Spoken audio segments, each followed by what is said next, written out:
जैसा कि आपने देखा, हम आप पहुँचे हैं भेड़ द्वारिका टापू के दांडी हनुमान जी मंदिर। इसके बारे में पुजारी जी ने अभी हमें बताया कि विश्व में एकमात्र मंदिर है जहाँ पर हनुमान जी और उनके पुत्र एक साथ विराजमान हैं। तो ऐसे ही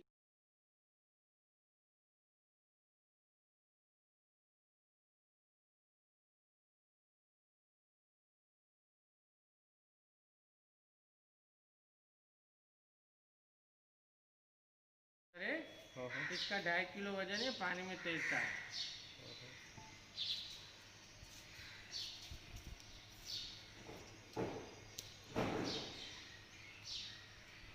दर्शन किए, उसमें नीचे वो हनुमान जी है, ऊंचे उनके पुत्र है मकध्वज। ये पिता पुत्र का केवल एकमात्र मंदिर है पूरे विश्व के अंदर, जहाँ हनुमान जी अपने पुत्र के साथ विराजमान है। हनुमान जी जब लंका दहन करके लौट रहे थे तो अपनी पूंछ बुझाने के लिए वो समुद्र के जल के अंदर गए थे।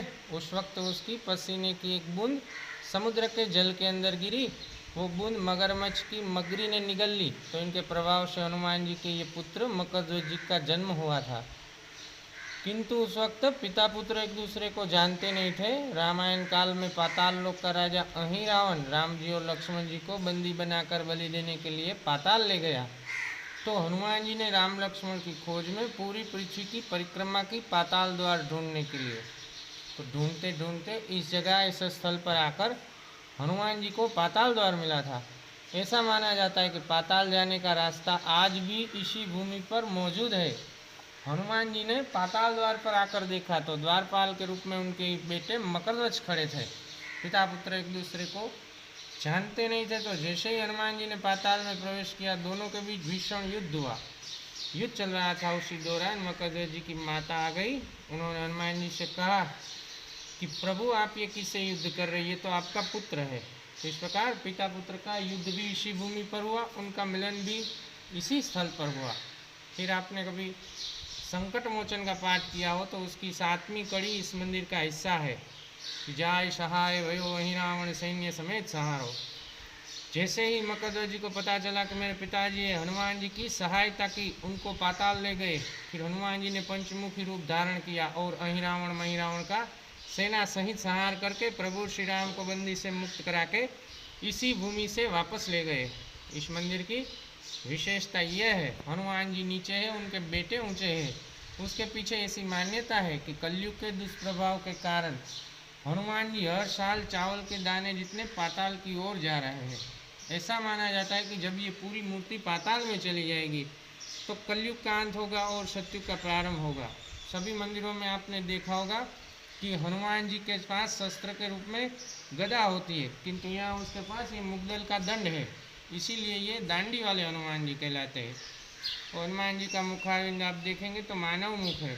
सभी मंदिरों में हनुमान जी वानर स्वरूप में विराजमान होते हैं, किंतु यहाँ उनका प्रागट्य मानव रूप में हुआ है।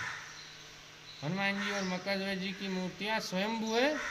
मंदिर त्रेता युग से जुड़ा हुआ है। त्रेता युग में ये भूमि रमणद्वीप टापू के नाम से जानी जाती थी।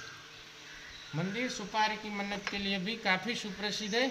ऐसा माना जाता है कि मंदिर की तरफ से दी जाने वाली सुपारी घर ले जाकर पूजा पाठ करने से मनोकामना सिद्ध होती है। बोलो दांडी वाले हनुमान जी महाराज की। अभी कोरोना काल चल रहा है जी, और लॉकडाउन भी हो गया था 70-75 दिन जी। तो उस समय में क्या भक्तगण यहाँ पे कैसी अभी परिस्थिति है, भक्तगण आ रहे हैं नहीं आ रहे? जैसे कि गवर्नमेंट की पॉलिसी है, उसके कारण यहाँ पे संपूर्ण लॉकडाउन था और कुछ केस भी यहाँ पर हुए थे।